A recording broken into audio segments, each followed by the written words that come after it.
You think you know what grief feels like. You think it's an empty chair, a cold spot in the bed, a photograph that stares back with silent eyes. But you're wrong. Grief isn't an absence. It's a presence.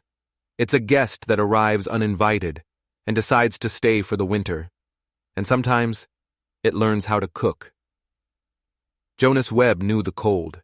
It was in his bones, in the timber of his cabin, in the aching silence where his wife's laughter used to be.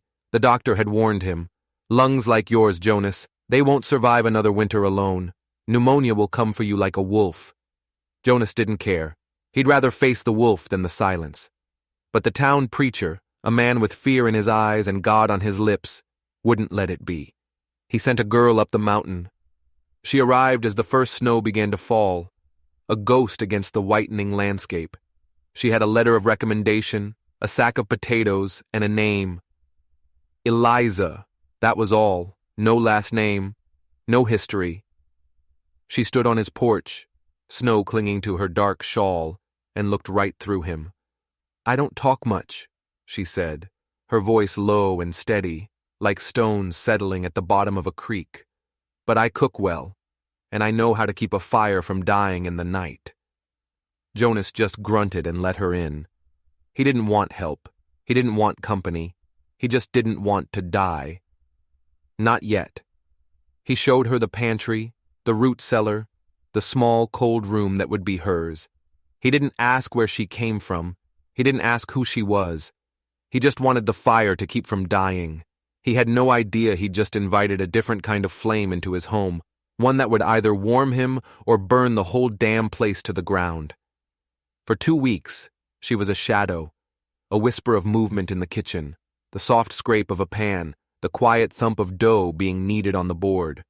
She spoke maybe a dozen words a day. "Supper's ready. Need more wood. Coffee's hot." The silence was still there, but now it had a shape. It had a name, Eliza. Jonas kept to his routine. Chop wood, check the snares, sit at the head of the long wooden table and stare at the empty chair to his right. Mary's chair. He ate without tasting. The food just fuel to get him through another day, another night. Until the roast. It was a simple cut of venison. He'd brought it in a few days prior. He watched from the corner of his eye as Eliza prepared it. She didn't consult a book. She didn't measure. Her hands just moved with an unnerving confidence, adding a pinch of this, a dash of that. When she set the plate in front of him, the smell hit him first. It was a ghost on the air. Cloves, garlic, and something else. A faint, sharp sweetness. He cut a piece, lifted it to his mouth, and chewed. His heart stopped. It wasn't just good. It wasn't just familiar. It was exact. A flavor profile so precise, so utterly perfect, it was like a key turning a lock deep inside his memory. Mary had made this exact roast only once, the winter before she died. She'd been trying a new recipe, a strange one that called for a twist of orange peel. She'd laughed as she'd cut it, slicing her thumb and wrapping it in a gin-soaked cloth. "Adds character," she'd joked, her eyes sparkling. Jonas looked down at his plate. The fork trembled in his hand. He hadn't seen an orange on this mountain in months. He hadn't seen cloves in his pantry since Mary was alive. He looked up at Eliza, who was sitting at the far end of the table, shrouded in the dim light of the lantern. "Good?" she asked, her expression unreadable. Jonas couldn't find his voice. He just nodded, a slow, tight movement of his head. He forced himself to finish the meal, every bite an accusation, every bite a memory he had tried so hard to bury. He told himself it was a coincidence. It had to be. A strange, impossible coincidence. But he knew, with a certainty that chilled him more than the winter wind howling outside, that this was just the beginning. The coincidences were only getting started. And he had a terrible feeling he knew what they were leading to. That night, he lay in bed and listened to the storm. But for the first time, the wind didn't sound like wind. It sounded like a woman humming. The next night she made cornbread, but not just any cornbread. It was Mary's skillet cornbread, with the crispy, buttery edges and the molasses glaze that made it shine like dark honey. Served alongside it were black-eyed peas, slow-simmered with smoked ham hock until they were creamy and rich. Jonas took one bite and dropped his fork. It clattered against the plate, the sound echoing in the suffocating silence of the room. "You all right, Mr. Webb?" Eliza's voice was placid, but her eyes were fixed on him. He stared at the food. He felt like it was staring back. "Where did you learn to make this?" he asked, his voice rough. "Here and there," she said, not looking away. "Did someone tell you? Did he tell you what Mary used to cook?" The name felt like broken glass in his mouth. "No one told me anything," Eliza said calmly. She picked up her own fork and took a bite, as if they were discussing the weather. "It's just cornbread." But it wasn't just cornbread. It was the meal Mary made for him after they'd had their first big fight, a peace offering that had tasted of forgiveness and hope. It was a secret between them, a language spoken in flavor, a language this stranger, this girl from nowhere, somehow spoke fluently. He didn't eat another bite.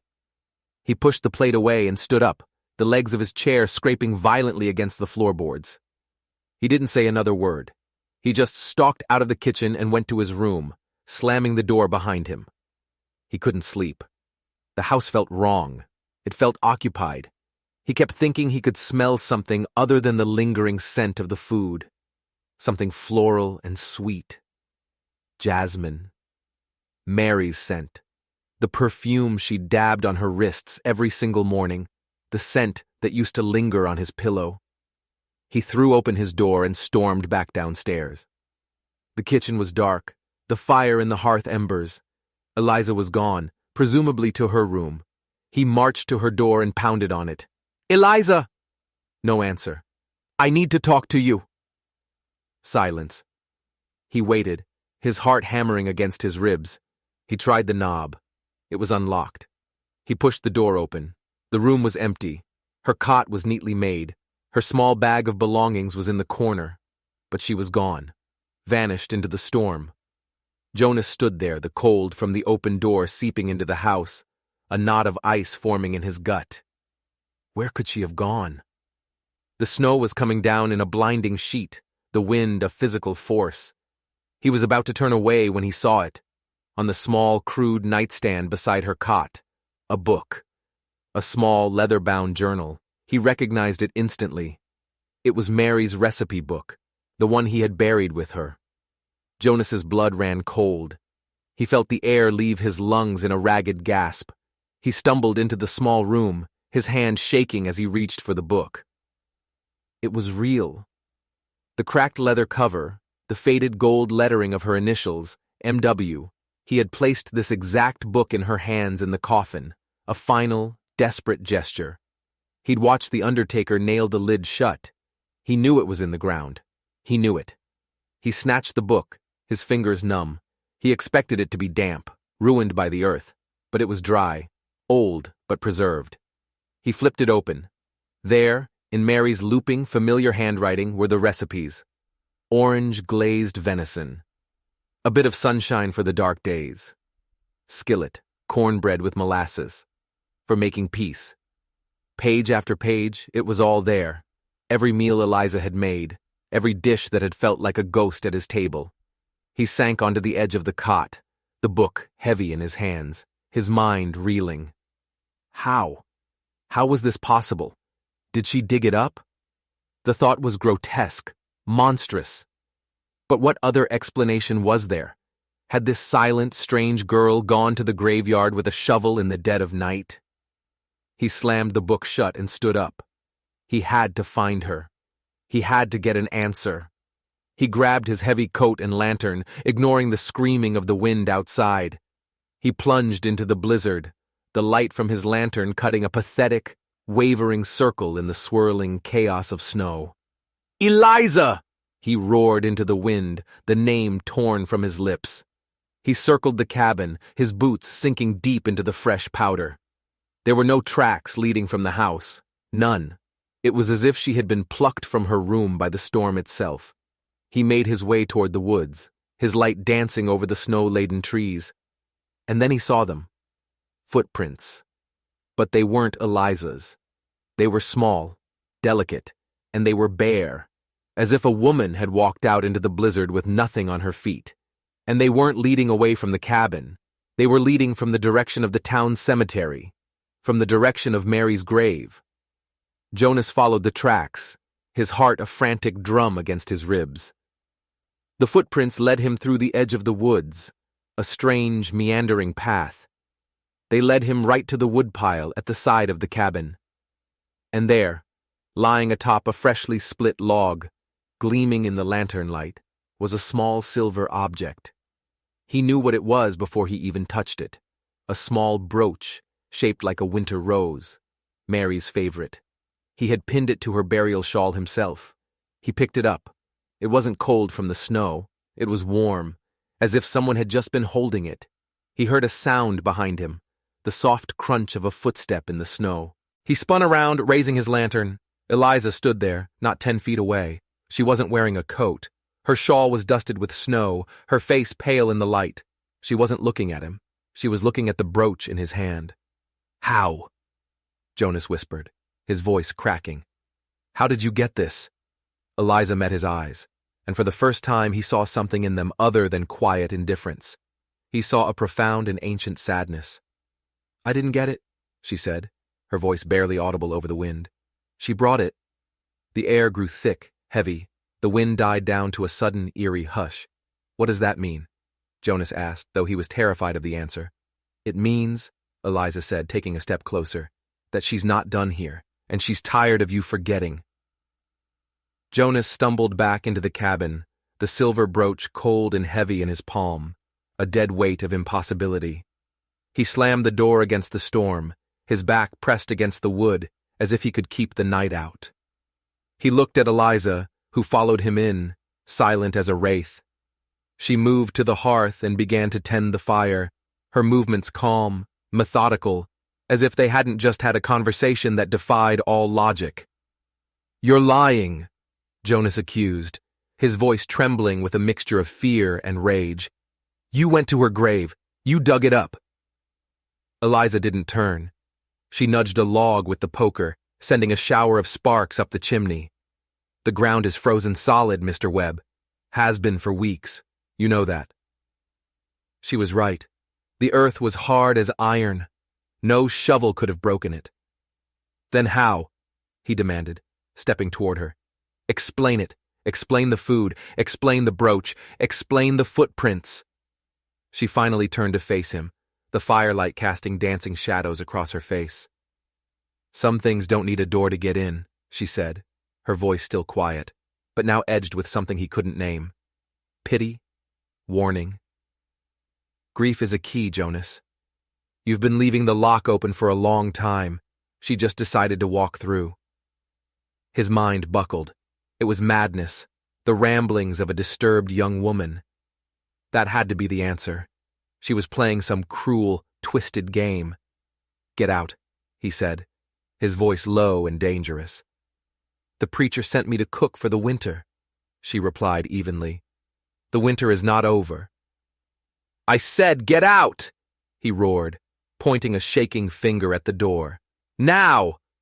Eliza looked at him, her gaze unwavering. She didn't move.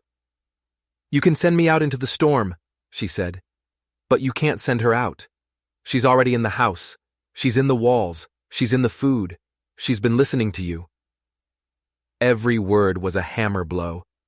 He felt a wave of dizziness, leaning a hand against the wall to steady himself. He was losing his mind. The isolation, the grief, it was finally breaking him. He spent the rest of the night in his chair by the dead hearth, the brooch in his hand, Mary's recipe book on his lap. He didn't sleep. He just watched the shadows and listened to the house settle around him, trying to convince himself that the creaks and groans were just old wood and not the sound of footsteps in the room above. The next day, he decided he needed proof. He needed an anchor in reality. He would ride to town. He would confront the preacher. The man had sent this creature to his home. He would have answers. The ride was brutal. The wind was relentless, biting at any exposed skin. The world was a stark canvas of white and gray. When he finally reached the preacher's small house, he was half frozen and half mad with desperation. He hammered on the door, not waiting for an invitation. Preacher Thomas opened it, his face, usually placid and kind, turning pale when he saw Jonas. "Jonas, what on earth? Come in, man, come in!" Jonas pushed past him into the small, warm room. "That girl," he said, his teeth chattering. "Eliza, who is she?" The preacher wrung his hands, his eyes darting around the room as if looking for an escape. "She's a good girl, Jonas. An orphan from the parish down south. Hard worker. Knows her place." "She knows more than her place," Jonas snarled, stepping closer. "She knows things she has no right to know. Things about Mary." Preacher Thomas took a step back, his hand fluttering to the cross around his neck. I don't know what you mean. Don't lie to me." Jonas's voice echoed in the small space. "She cooks my dead wife's food. She hums her songs. She had my wife's brooch, the one I buried her with. Who is she?" The preacher swallowed hard, his face slick with sweat despite the chill. He looked at Jonas, and the fear in his eyes was stark and real. "I warned you, Jonas," he whispered. "I warned you about that land, about that house." "What about my house?" "It remembers," the preacher said, his voice dropping to a conspiratorial hush. "Old places do. Especially when there's a debt left unpaid." "A debt? What debt?" Jonas felt a new kind of dread, cold and sharp. Preacher Thomas looked away toward the frosted window. "You know what debt, son. The one from the year Mary died. The year you were sick." Jonas froze. The winter Mary passed, he'd been struck with a lung fever so bad the doctor had all but given him up for dead. He'd been delirious for weeks. But he'd recovered. Miraculously, the doctor had said. While Mary, who had been his tireless nurse, had suddenly withered, a rapid, unexplained wasting sickness that had taken her in less than a month. "What about it?" Jonas asked, his voice barely a whisper. "Mary was a good woman," the preacher said, turning back to him. "But she dabbled in things she shouldn't have, old ways, ways of the land. She made a bargain to save you, Jonas." The room seemed to tilt. "A bargain? With who?" "Not with who," the preacher corrected, his eyes wide with a fanatic terror. "With what? With the ground your house is built on." "It's hungry ground, Jonas. It always has been. She offered it a trade. Her life for yours." It was the talk of a madman.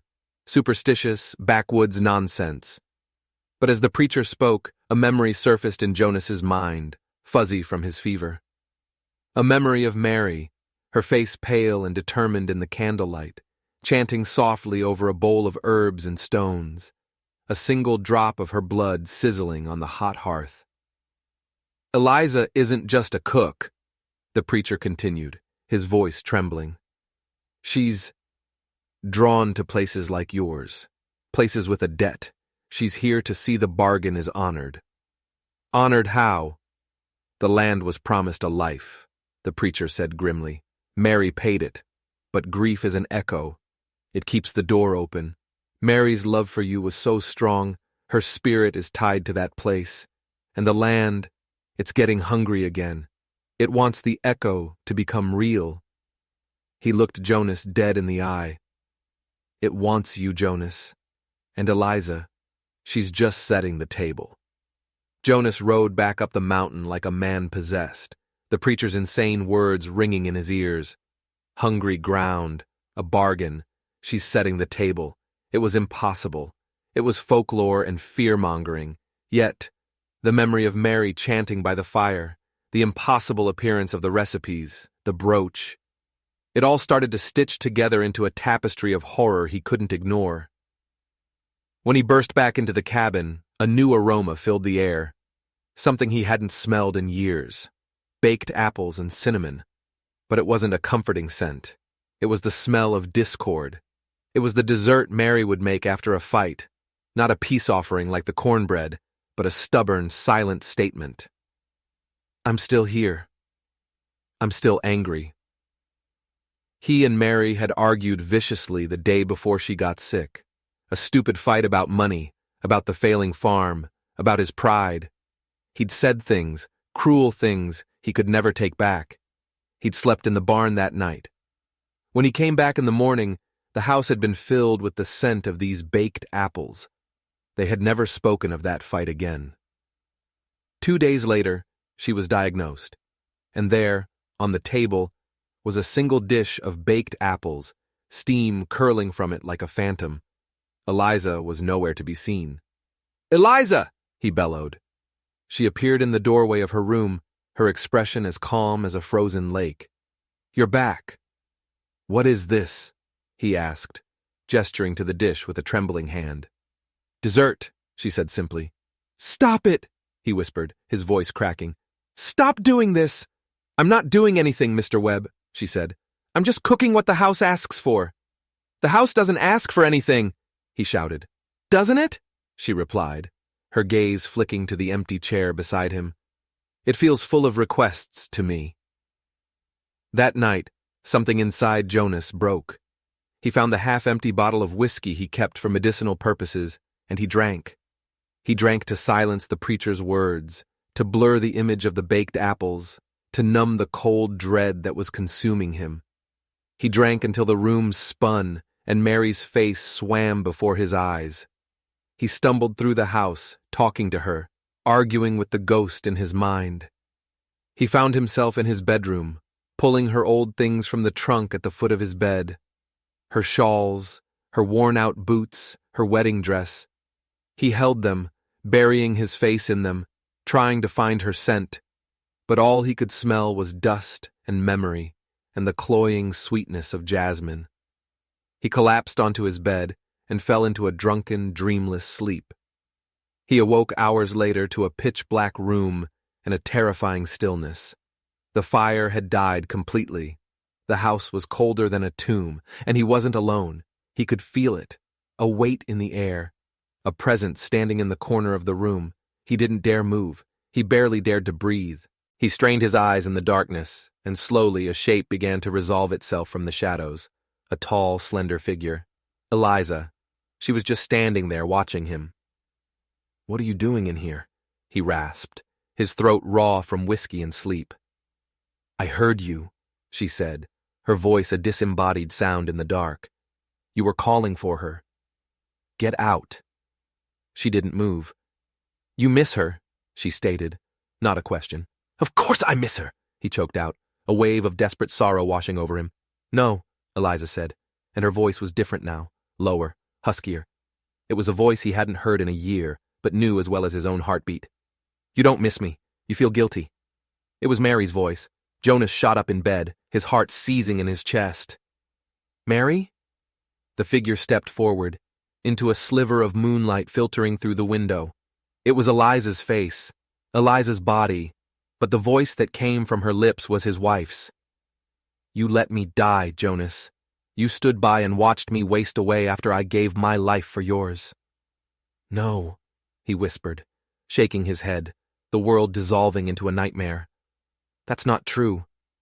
"You could have fought for me," the voice said, full of a cold, spectral bitterness. "But you were too weak.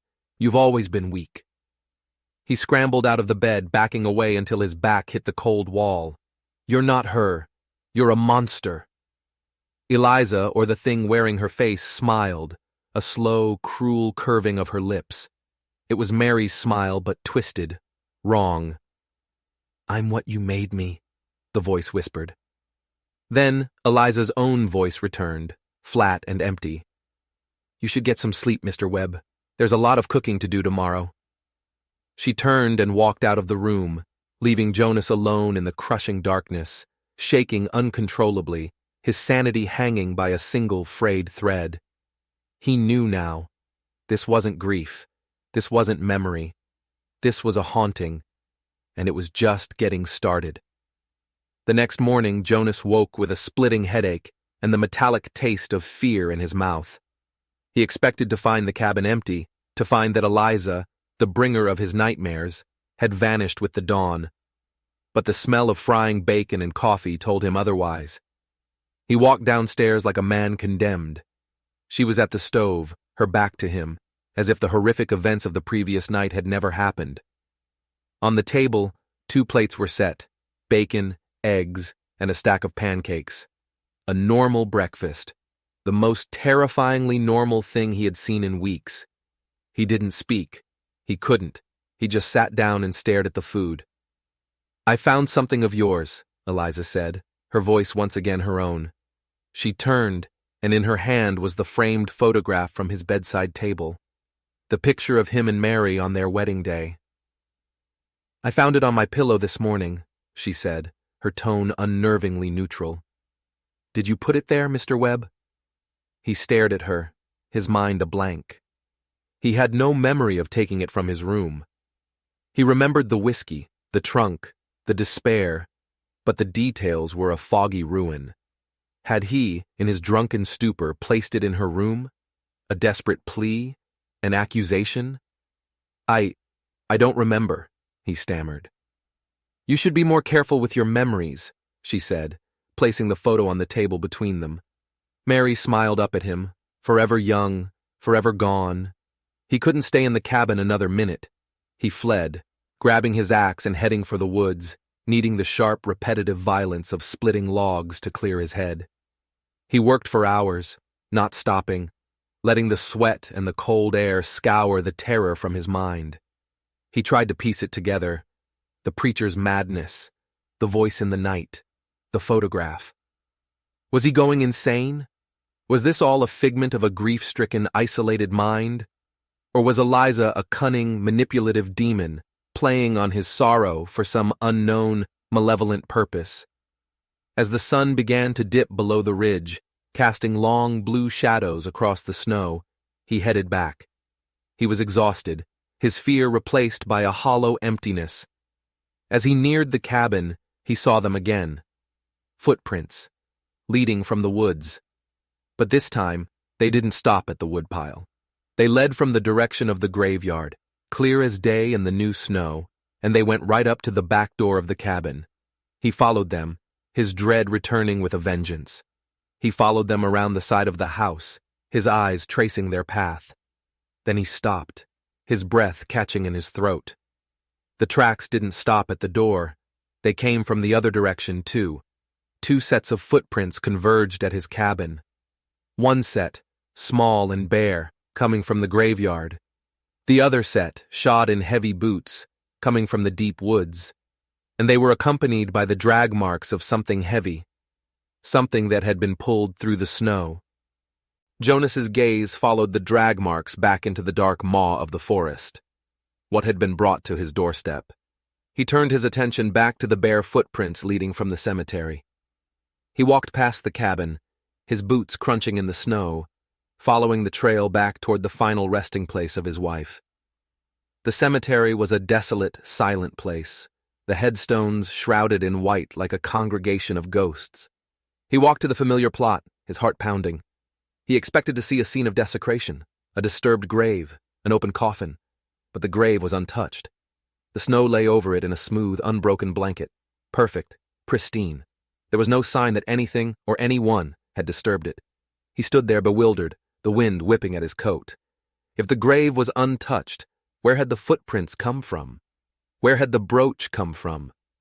He turned to go, confusion warring with his fear, when his eye caught something. A single word, traced in the snow on the blank surface of the gravestone next to Mary's. A new grave, waiting for its occupant. The word was, soon. He ran. He didn't look back. He ran through the trees, branches clawing at him, his lungs burning. He burst out of the woods and into the clearing, back to his cabin, his sanctuary, his prison. And standing on the porch, waiting for him, was Eliza. Her arms were crossed, her face grim. Behind her, the cabin door was wide open. "We have a visitor," she said. He peered past her into the dim interior of the house, and his blood turned to ice. Sitting in Mary's chair, by the fire, was a man. He was huge, dressed in trapping leathers and furs, a thick black beard covering most of his face. His boots, the ones that had made the tracks from the deep woods, were caked in snow and mud. And on the floor beside him lay a massive burlap sack. A sack that was leaking a dark, viscous fluid onto the floorboards. A fluid that smelled faintly of copper. "Who are you?" Jonas demanded, his hand reaching for the axe still slung over his shoulder. The man looked up. His eyes were small and black, like chips of obsidian. He grinned, a predator's grin. "Name's Silas," the man rumbled, his voice like rocks grinding together. "Eliza here said you might have some work for me. Said you were looking to clear out some old baggage." He kicked the burlap sack with his boot. It made a soft, heavy, sickening sound. Jonas looked at Eliza. Her face was a mask. "What is this?" he whispered. "The preacher was wrong," she said, her voice low. "The land isn't hungry for you, Jonas. It's hungry for him." She nodded at the man, Silas. "It wants what he took." Silas chuckled, a low, guttural sound. "The girl's a bit touched in the head. Pay her no mind. I'm just here about the job. But first," he leaned forward, his black eyes fixing on Jonas, "you gotta pay the toll, for me bringing the delivery." "What toll?" Jonas asked, his mind reeling. "What delivery?" Silas's grin widened. "The one from the woods," he said. He reached down and untied the top of the burlap sack. He turned it over, and a human head rolled out onto the floor. It was the preacher. His eyes were wide open in a permanent state of terror, his mouth agape in a silent scream. Jonas stared in horror, his mind shattering. He looked from the dead preacher to Silas, then to Eliza. She hadn't flinched. She was watching Jonas, her expression intense. "Now," Silas said, standing up, his massive frame seeming to suck all the air from the room. "Let's talk about what you did to your wife." The world tilted on its axis. Jonas stared at the preacher's lifeless face, the scent of blood and pine needles filling his nostrils. His legs gave out and he stumbled back against the doorframe, his mind a maelstrom of confusion and terror. What is this?" he stammered, looking at Eliza. "What have you done?" "I've done nothing," she said, her voice cold and sharp as ice. "This is his work, and your past." Silas the trapper took a step forward, his shadow swallowing Jonas. "The preacher talked too much, knew too much. He knew what Mary did for you, and he knew what you did to her." "I didn't do anything to her!" Jonas cried, his voice a raw plea. "I loved her!" "Love?" Silas sneered. "You call it love? That fight you had the day before she got sick. That wasn't about money, was it, Jonas?" The memory, blurry with whiskey and shame, sharpened with terrifying clarity. It hadn't been about the farm. It had been about her. Mary had wanted to leave. She'd been offered a job as a teacher in a town down south. A new life, a way out. And he, in his pride and fear of being abandoned, had refused. He'd told her she was his, that she belonged on this mountain, in this cabin. He'd trapped her. "She was leaving you," Silas growled, as if reading his mind, "and you wouldn't let her go. You cursed her, wished her ill, and the land was listening. It heard your anger, it heard your possessiveness, and it gave you what you wanted. It kept her here, forever." The words struck Jonas with the force of a physical blow. The bargain. It wasn't just Mary's sacrifice, it was his curse. His selfish, angry words had been the ink that signed the pact. His grief wasn't just sorrow, it was guilt. A guilt so profound he had buried it even from himself. "The land feeds on strong emotions, Jonas," Eliza said, her voice softer now. "Mary's love was the offering, but your rage was the invitation. It twisted the bargain. It made her spirit a prisoner here, not a guardian." "And now the land wants payment for its services," Silas added, his dark eyes gleaming. "It wants another strong emotion. It wants fear. It wants pain. It wants blood." He looked down at the preacher's head. An appetizer. Jonas felt his stomach heave. "You're monsters. Both of you." "He is," Eliza said, nodding at Silas. "He's a scavenger. A thing drawn to rotten places, Places where the veil is thin, he feeds on the echoes of violence. Mary's spirit called to me for help, but your guilt called to him. Silas let out a booming laugh. The girls got it right. I'm the debt collector. And tonight, Jonas, your account comes due. The land wants the truth, all of it, and then it wants a sacrifice. He took another step, pulling a long, wicked-looking skinning knife from his belt. The firelight glinted off the polished steel. You're going to tell me everything, Silas said, his voice dropping to a low, menacing growl. Every rotten thought you had, every cruel word you said. You're going to feed this house with your shame. And if it's not enough, well, the land isn't picky. Your blood will do just fine. Jonas was trapped. A murderous madman in front of him, a witch-like girl at his side, and the ghost of his own guilt consuming him from within. The cabin, his home, had become a courtroom, and he was on trial for his soul. He looked at Eliza, searching her face for any sign of hope, any hint that she was on his side. Her expression was grim, resolute. Confess, Jonas, she said, her voice a command. It's the only way to fight him, the only way to free her. Free her? Or feed the monster standing before him? He didn't know. He only knew that the night was long, and that by sunrise, the hungry ground would have its due, one way or another. The air in the cabin grew thick, charged with menace. Silas gestured with his knife toward the table. Sit. We're going to have a long talk, you and me. Jonas, trembling, did as he was told. He sank into his chair at the head of the table, his eyes drawn against his will to the preacher's head, lying obscenely on the floorboards. Eliza moved to the hearth, not tending the fire, but standing before it like a sentinel, her back straight, her hands clasped behind her. So, Silas began, pulling up a chair and sitting opposite Jonas, placing the long knife on the table between them. Let's start at the beginning, the fight. Tell me what you said to her. Every word. Jonas's throat was dry. I don't remember. Silas chuckled, a low, ugly sound. He picked up the knife and began cleaning his fingernails with the tip. Oh, I think you do. But maybe you need some help remembering. He nodded toward the kitchen. Eliza, make the soup. Eliza turned, her face impassive. She went to the stove and began to work. Jonas watched in horror as she pulled out a pot, vegetables and herbs. Her hands moved with that same unnerving certainty, but this time it wasn't comforting. It was terrifying. There's a soup Mary used to make when she was feeling trapped, Silas said, his eyes never leaving Jonas. When the winter was too long and the cabin felt like a cage, a bitter root soup. She only made it a few times, hated the taste of it, said it tasted like her life. Jonas remembered. The acrid smell, the sharp, unpleasant flavor. He'd complained, told her to make something else.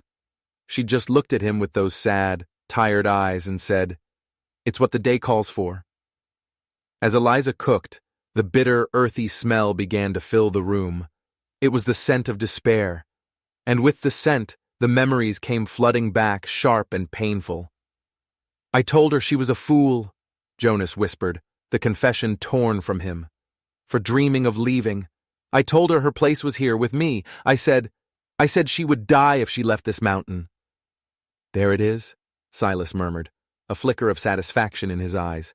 "The truth. It's got a taste, don't it? Bitter. Keep going." As the soup simmered, Silas forced him to dredge up every ugly memory, every moment of selfishness and pride. He spoke of the times he'd dismissed her fears, ignored her loneliness, and taken her presence for granted. With each confession, the soup's aroma seemed to grow stronger, more pungent. The house itself seemed to be listening, feasting on his shame. Finally, Eliza brought a bowl of the dark, steaming soup and placed it in front of him. "Eat," Silas commanded. Jonas looked at the soup.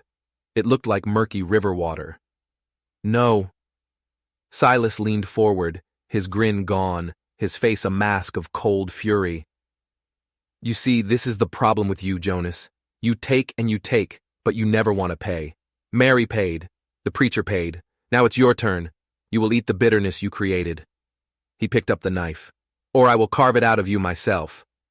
Jonas's hand shook as he picked up the spoon. He lifted the foul-smelling liquid to his lips and took a sip. It was worse than he remembered. It tasted of dirt and rot and regret. He gagged, but forced himself to swallow. Good, Silas grunted. Now, for the main course. He looked at Eliza. The final meal. Eliza nodded grimly. She went to the pantry and returned with flour, sugar, and a small, precious jar of dried berries. She began to work, her movements precise, ritualistic. What is she making? Jonas asked, his voice hoarse. She's making the one thing Mary never got to, Silas said, his voice dropping to a near whisper. The one thing you two talked about more than anything, the thing you both wanted, and the thing you lost. Jonas knew. The blood drained from his face. It was the seed cake, the sweet, dense cake with wild berries that Mary had read about in an old book. The cake that, according to mountain lore, you were supposed to eat to welcome a new life into the home. They were going to make it the month she died, the month they found out she was with child. A child she lost just before the fever took hold of Jonas. A secret sorrow they had buried so deep even the graveyard didn't know about it. How? Jonas breathed. How could you know that? Mary's spirit isn't just a sad echo, Jonas, Eliza said, not looking up from her work. It's a library of all her joys and all her pains, and her greatest pain was the silence you left when she told you about the baby. He hadn't known what to say. The news, followed so quickly by the loss, had shattered him. He had retreated into a shell of stoic silence, unable to comfort her, unable to even speak of it. He had left her to grieve alone. This was his greatest sin, his greatest failure. As Eliza kneaded the dough, the atmosphere in the cabin shifted again. The air grew heavy, pregnant with a sorrow so immense it was a physical weight. The fire in the hearth burned low, the flames turning a strange, sickly blue. A low moan started to vibrate through the floorboards, the sound of a woman weeping. "She's here," Silas whispered, his eyes wide with a hungry, ecstatic light. "The guest of honor has arrived." The temperature in the room plummeted. Frost began to creep across the inside of the window panes. The weeping grew louder, coming from all directions at once. It was a sound of pure, undiluted agony. The front door, which Jonas had barred shut, blew open with a violent bang, revealing the swirling chaos of the blizzard outside. But it wasn't just wind that entered the room. A figure stood silhouetted in the doorway. It was Mary. Not the gentle memory, not the cruel voice from Eliza's mouth. It was a storm, a vortex of spectral energy and shrieking grief, her form flickering and indistinct, her face a mask of endless pain. "Now, Jonas," Silas hissed, his face alight with manic glee. "Now the real payment begins. You broke her heart. You filled her with a grief she took to her grave. Now she's come back to return the favor." The spectral form of Mary drifted into the room, its eyes, burning points of cold blue light, fixed on Jonas. It raised a shimmering, insubstantial hand and pointed a finger at him.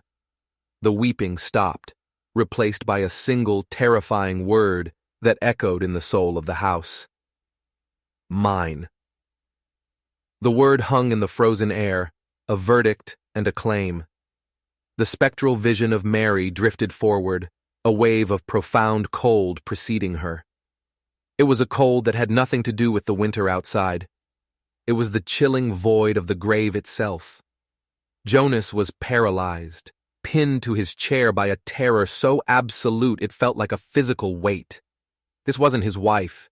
This was a monster wearing her sorrow, a creature of rage and regret given form by the hungry land.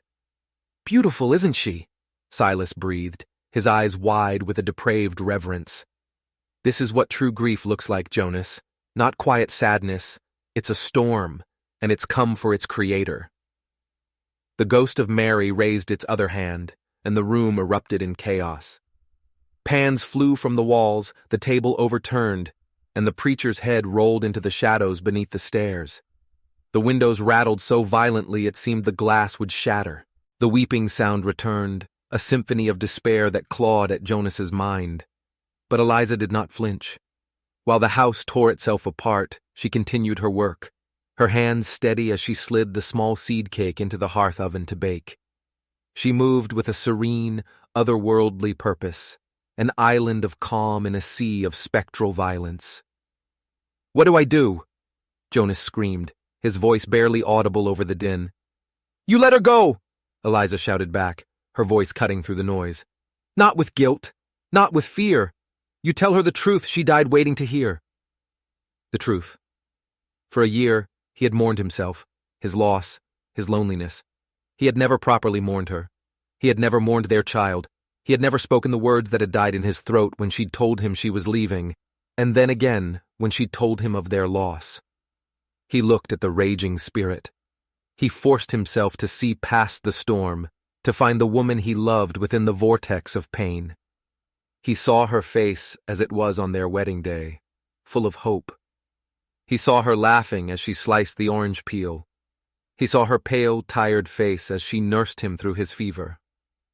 He saw her quiet tears as she mourned their baby alone. "Mary," he cried, pushing himself to his feet. "I'm sorry." The spirit paused, its head tilting as if listening. "I was a fool," he confessed, tears streaming down his face, freezing on his cheeks. "I was a coward. I was afraid to lose you. I was afraid of being alone. And my fear trapped you. My fear killed you." The wailing softened to a low hum. The objects in the room settled. "And our baby," he choked on the word. "I was afraid of that too, afraid of the love, afraid of the hope. I should have held you. I should have grieved with you. I left you alone. I am so sorry, Mary." He spoke from a place of pure, unvarnished truth. Not for himself, not to save his own skin, but for her. A final, desperate apology to the woman he had failed. The spectral form of Mary began to change. The terrifying storm of energy subsided. The flickering rage in her eyes softened. Her form became more solid, more defined. She looked like she had at the end, pale, thin, but her face was no longer a mask of pain. It was just sad. Silas watched, his face twisting in fury. "No, this isn't how it ends. The land wants a sacrifice. It wants blood." He lunged, not at Jonas, but at Eliza, grabbing her from behind, the massive skinning knife pressed to her throat. "The confession isn't enough. There must be a payment." The ghost of Mary turned its head, its sad eyes fixing on Silas and the captive Eliza. "Let her go," Jonas said, his fear replaced by a cold, hard resolve. "Not a chance," Silas snarled. "The girl dies, or you do. The land gets its due." "No," a new voice said. It was soft, but it resonated with an undeniable power. It was Eliza's voice, though her lips hadn't moved. The voice seemed to come from Mary's spirit. "The bargain is fulfilled." Eliza, her eyes still closed, reached into the hearth with her bare hands and pulled out the small, perfectly baked seed cake. The scent that filled the room was not of bitterness or sorrow, but of sweet berries and warm bread. The scent of new life, the scent of hope. "The bargain was for a life," the shared voice continued, as Eliza held the cake aloft like an offering. "But a life for a life, not for a prison. My love saved him. Now his truth saves me." The spirit of Mary turned its full attention to Silas. The sadness in her eyes was replaced by a look of immense, ancient power. The house groaned, and the floorboards beneath Silas's feet began to splinter. Gnarled, black roots, thick as a man's arm, erupted from the ground. They snaked around his legs, his arms, his chest, pulling him down. He screamed, a high, piercing sound of terror, as he dropped the knife and clawed at the living wood that was consuming him. "No, this is my feast, my harvest." The roots pulled him down into the earthen floor of the cabin, which had become soft and yielding as a freshly dug grave. The ground swallowed him whole, his final gurgling scream muffled as the floorboards knit themselves back together, leaving no trace he had ever been there. The cabin fell silent. The roots were gone. The ghost of Mary stood before Jonas, whole and peaceful. She looked at him, and for the first time in over a year, he saw his wife's real smile. A sad, gentle, forgiving smile. She didn't speak. She just raised a hand, not in claiming, but in farewell. Then she slowly faded, dissolving into 1,000 points of soft, golden light that drifted through the room and vanished. Jonas stood in the silence, his tears spent, his soul scoured clean. He looked at Eliza. She was standing there, holding the seed cake, her face calm. "Is she gone?" he whispered. "She's free," Eliza said, her own voice returning. "And so are you." He looked around the room. It was just a cabin again. The air was still and clean. The fire in the hearth burned warm and steady. He had walked through hell and come out the other side. The long winter was finally over. In the weeks that followed, the world thawed. The snow receded, revealing the muddy, sleeping earth beneath. The sun felt warmer on the skin. Spring was coming, not with a gentle request, but with an unstoppable, life-affirming force. The cabin was different. It was quiet, but it was a peaceful quiet. The silence was no longer an absence, but a space to breathe, a space to heal. Eliza stayed. She no longer felt like a visitor, a shadow, or a vessel. She was just Eliza. She cooked, but the meals were her own now. Simple, hearty food that tasted of the earth and of a quiet resilience. Jonas found himself eating with an appetite he hadn't known in years. They didn't speak of Silas, or the preacher, or the storm of grief that had almost consumed them. There were no words for it. It was a scar on the soul of the house, a story that would be forever part of its timber and stone. One morning, Jonas went to the spot on the floor where Silas had been dragged into the earth. He half expected to see a dark stain, a patch of rot, but the floorboards were clean and smooth, indistinguishable from the rest. He knelt and pressed his hand against the wood. It was just wood. Solid. Real. He and Eliza began to work the land together. They repaired the fence, cleared the overgrown garden plot, and planted seeds for the summer. They worked in a comfortable silence, a team forged in a supernatural fire. They weren't lovers, not in the way he and Mary had been. They were something else. Survivors. Partners in a story no one else in the world would ever believe. One afternoon, as they sat on the porch steps, watching the sun dip behind the mountains, Eliza spoke. "Where will you go?" Jonas asked her, the question hanging in the air for a long time. "I don't know," she said honestly. "These places, they call to me. Places with debts, with echoes. I go where I'm needed, I suppose." "Are you needed here anymore?" he asked, his heart tight with the feeling he didn't want to name. Eliza looked at him, a small, genuine smile on her face. "No, the debt is paid. The house is quiet." She paused. "But for the first time in a long time, I think I'd like to stay in a quiet place for a while, if you'll have me." Jonas looked out at the land, at the new green shoots pushing up from the soil. He thought of the empty chair that was no longer empty, of the silence that was no longer silent. He thought of the woman beside him, the strange girl who had walked into his winter and led him back to the spring. "I'd like that," he said. "I'd like that very much." They had survived the haunting. They had faced down the demons of the past and the hungry ground beneath their feet. They had learned that grief isn't just an absence, but a presence. And sometimes, if you're strong enough to face it, it doesn't just come to haunt you.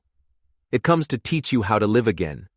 The story of Jonas and Eliza, of the ghost of Mary Webb and the hungry land, became another secret of the mountain. A tale of love that transcended death, and a guilt that almost destroyed everything. It proves that some doors, once opened, can be closed again, and that even after the longest, darkest winter, the sun will eventually rise. If you were captivated by this story of love, loss, and the haunting power of grief, make sure you subscribe to our channel and hit that notification bell. Because there are countless dark and forgotten corners of the world filled with stories waiting to be told, and we'll be right here to share them with you. Don't miss out.